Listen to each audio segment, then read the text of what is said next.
Pemirsa, tim SAR gabungan menemukan helikopter milik Estindo Air di kawasan hutan di Kabupaten Tanah Bumbu, Kalimantan Selatan. Satu korban meninggal yang ditemukan berjarak 100 meter dari puing helikopter. Alhamdulillah. Ada kemungkinan juga. Tim SAR gabungan menemukan helikopter milik Estindo Air di kawasan hutan sekitar air terjun Mandin Damar, Kecamatan Mantewe, Kabupaten Tanah Bumbu, Kalimantan Selatan. Alhamdulillah ya Allah. Tim SAR gabungan juga mengevakuasi satu korban meninggal yang ditemukan berjarak 100 meter dari puing helikopter. Berdasarkan pengamatan awal, masih ada korban lain di dalam helikopter. Meski demikian, jumlah korban belum pasti. Diperlukan pembongkaran badan pesawat untuk memastikan keseluruhan korban di dalamnya. Sekitar 700 meter dari titik koordinat yang sebelumnya kita terima informasi dari KNKT. Jadi kita sempat menerima informasi dari KNKT. Kita telusuri, akhirnya titik itu kita kejar dan tim darat yang melakukan operasi darat berhasil menemukan seperti yang sampaikan di atas tadi. Tim SAR gabungan masih melanjutkan operasi pencarian hingga seluruh korban berhasil dievakuasi. Tim Liputan News melaporkan.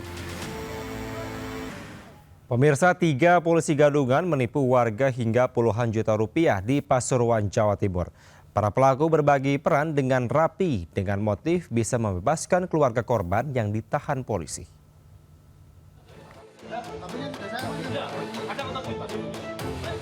Tiga pria ditangkap polisi di wilayah Lekok, Kabupaten Pasuruan, Jawa Timur. Penangkapan pelaku penipuan yang kerap berpura-pura sebagai polisi ini berlangsung tanpa perlawanan. Sebelumnya, para pelaku meminta uang puluhan juta rupiah dan menjanjikan bisa membebaskan kerabat korban yang ditahan. Mereka berbagi peran dengan rapi, mendekati keluarga korban dan berpura-pura sebagai polisi yang memiliki kewenangan melobi pembebasan tahanan. Mereka kemudian meminta korban mentransfer sejumlah uang secara bertahap dengan alasan sebagai biaya administrasi dan pengurusan di kepolisian. Namun setelah keluar puluhan juta rupiah dan menunggu 3 minggu lebih, upaya itu tidak kunjung berhasil. Sadar telah jadi korban janji itu palsu belaka, korban akhirnya melapor kepada pihak kepolisian.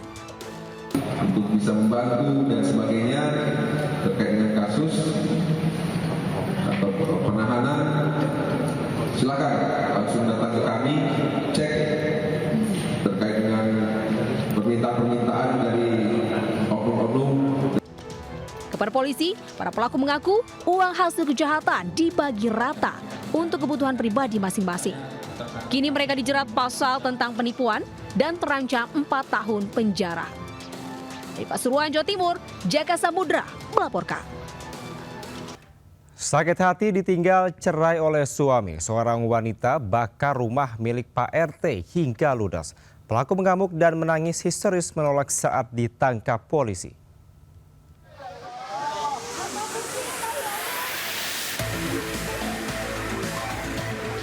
Kebakaran rumah terjadi di Kelurahan Mesat, Kota Lubuk Linggau. Akibat dibakar seorang wanita, penghuni rumah sebelumnya. Rumah milik ketua RT tersebut dengan api membumbung tinggi. Warga bersama dengan petugas pemadam kebakaran berjibaku memadamkan api.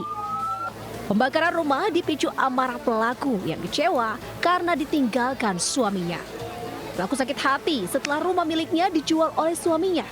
Sementara suami pelaku kabur. Pelaku diduga dalam pengaruh narkoba.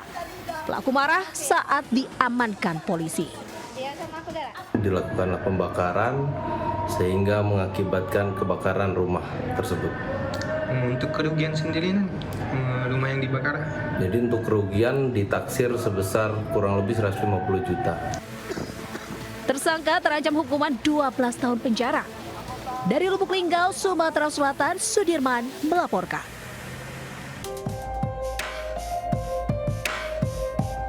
Rekaman kamera pengawas yang berada di kawasan industri Candi Ngalian, Kota Semarang memperlihatkan saat sepasang kekasih yang merupakan orang tua bayi menuju lahan kosong. Keduanya kedapatan membawa alat gali tanah dan jasad bayi yang baru dilahirkan. Usai menguburkan bayinya, keduanya kemudian meninggalkan lokasi dengan menggunakan sepeda motor. Polisi akhirnya berhasil menangkap 2 pelaku pembuang bayi. Keduanya ditangkap di sebuah rumah kos di Ngalian, Semarang. Kedua pelaku nekat menggugurkan kandungannya lantaran malu hamil di luar nikah. Sang ibu juga lantas menggugurkan bayi dengan meminum obat yang dibeli. Coba kabur tidak, karena yang saudara Rafli ini masih bekerja, kerjanya di sekitar Kalijen. Mungkin yang pertama alasannya menggugurkan karena sakit, infonya waktu hamil saudari muda ini Fatimah. Atas perbuatannya, keduanya mendekam di sel tahanan dan dijerat pasal tentang perlindungan anak Junto pasal 346 KUHP dengan hukuman 4 tahun pidana penjara. Dari Semarang, Jawa Tengah, Wisnuwardana, iNews melaporkan. Puluhan santri di salah satu pondok pesantren di kota Depok, Jawa Barat diduga alami keracunan makanan. Dalam kurun 3 hari, sebanyak 72 santri alami gejala demam, pusing, muntah, dan diare hingga harus mendapatkan perawatan medis.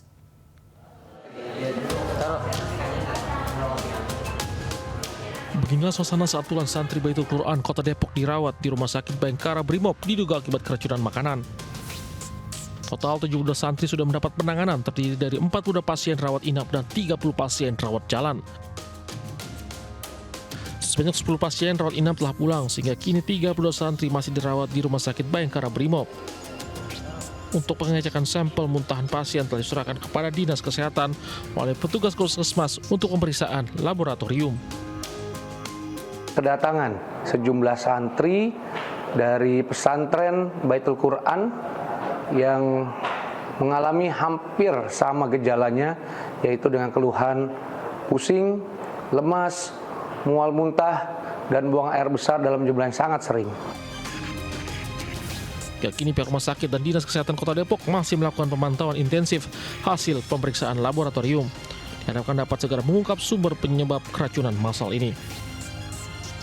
Dari Depok, Jawa Barat, Im Rizky, iNews melaporkan.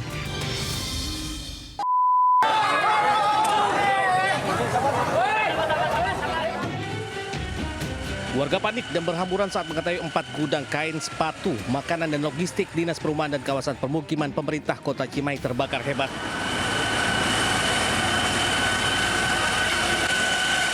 Api dengan cepat membesar lantaran banyaknya material yang mudah terbakar. Petugas kesulitan memadamkan api karena lokasi untuk pengambilan air cukup jauh. Sedikitnya 6 unit mobil pemadam kebakaran diterjunkan untuk memadamkan api. Polisi terpaksa melakukan rekayasa lalu lintas karena jalan di lokasi kejadian dipadati warga dan kendaraan. Mungkin dari gudang kain, mungkin kain segitu banyaknya, entah berapa miliar. Mungkin dari gudang ciki juga sama, dari gudang sepatu juga sama, apalagi dari gudang pempet. Itu juga berkas-berkas dokumen ya. Beruntung saat kejadian kondisi gudang kosong karena karyawan sudah pulang. Sementara kerugian material ditaksir menembus miliaran rupiah. Dari Cimahi, Jawa Barat, Yono Wahyu, iNews melaporkan.